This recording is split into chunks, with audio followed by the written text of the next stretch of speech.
This is exactly how I want it, okay? Well, you have it like all helter-skelter on that tripod. Why don't you actually set it up? So I want it just like this.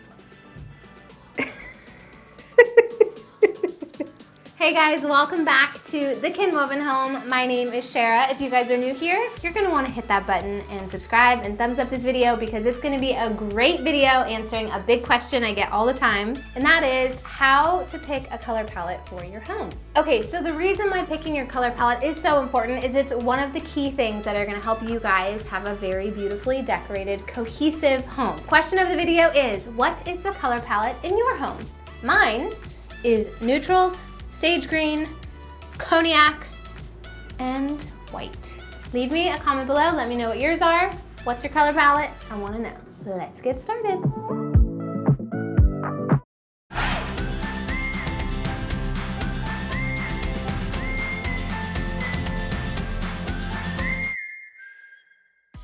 Step number one is to determine any existing color palette that you may or may not be stuck with.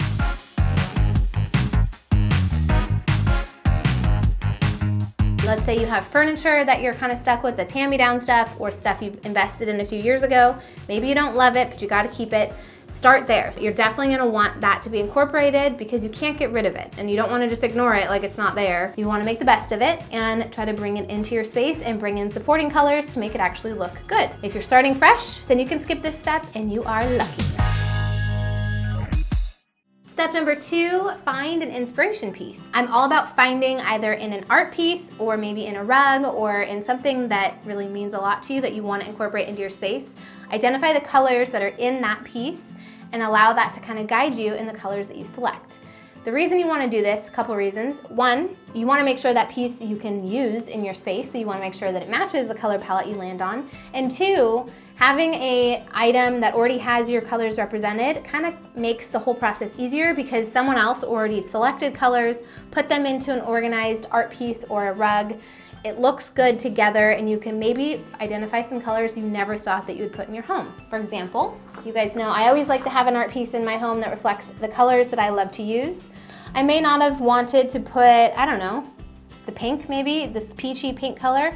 I do have it in a couple accessories. It kind of is like a really muted mauve color that is represented in some of the shades of my bowls and my lamps in the corner, very, very slightly represented. But it helps me kind of identify, okay, this is what I'm sticking to when I go shopping. I don't really go outside of my color palette, and that's how I can guarantee myself I'm gonna have a cohesive home and it's gonna look like it all goes together because I'm sticking within these represented shades and the variation of those shades. Does that make sense?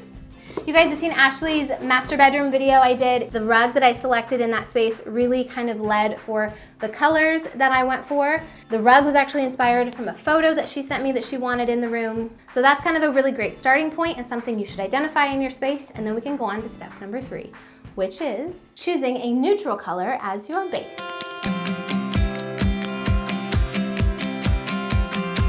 If you guys have been following for a while, you most likely are gonna know what I'm gonna say. But for a color palette, I always recommend the 60-30-10 rule. 60% of your home should be a neutral base, 30% should be a secondary color, and 10% should be an accent color. The 60% neutral color really can be any shade of cream, tan, white, or gray. And the reason I recommend that is it's kind of timeless.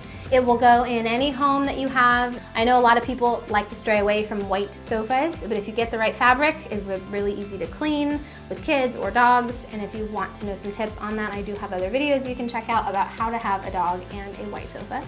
Also, make sure you choose a neutral color that will go with the pieces that you already have. That way, the items you've determined cannot go anywhere, go well with the neutral. You want to use this color in a way of what you put on your walls, the biggest furniture items, and or rugs. And then when you sprinkle in the other two colors, it won't feel like it's all one neutral color.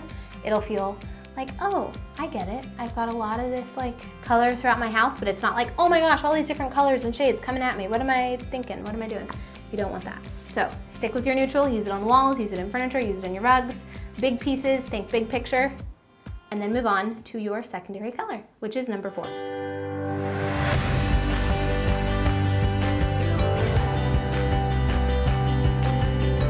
So the secondary color is gonna make up 30% of your home and your decor. And for me, that color is the cognac or rust color. You guys know my old apartment that Tyler and I had, I did used to have cream colored sofas. My rug was a darker neutral shade and my floors were really dark. Now in this home, we've actually kind of flipped it. So we have a really, really light rug. We have kind of a medium honey colored floor, and our sofas are the cognac rust kind of leather. You can mix it up either way. I know I just said to use your sofa in your neutral color, but you also have to assess the room. We have a really light, bright color room. If you have a darker room, I wouldn't recommend putting the 30% in your sofa. I would really recommend doing the 60% color palette. On this 30% color, not only can you put it in a sofa or a big piece, you also can bring it in ways of decor. I have a lot of vases, a lot of pots, a lot of frames and actual art pieces that have this color in it.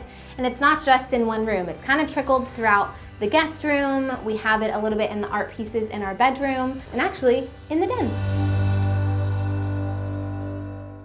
Number 5, choose your accent color. Now this step is really fun because you already have your base, you already have your secondary color, and now you get to pick a third color that is going to be a fun little pop throughout your home that's gonna tie it all together. For us, we chose the sage green color. I have it represented in these chairs here, which I love. And I also have it in different art pieces and different greenery throughout my home. Now, when I say pick an accent color, I don't mean you only have to use this shade of sage and that is all you get to use.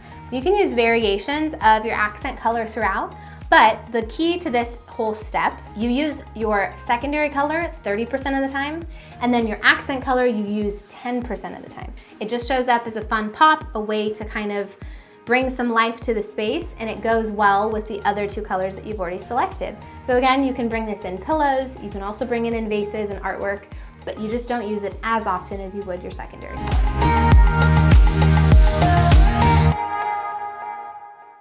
Number 6, incorporate your color palette in multiple different ways throughout your home.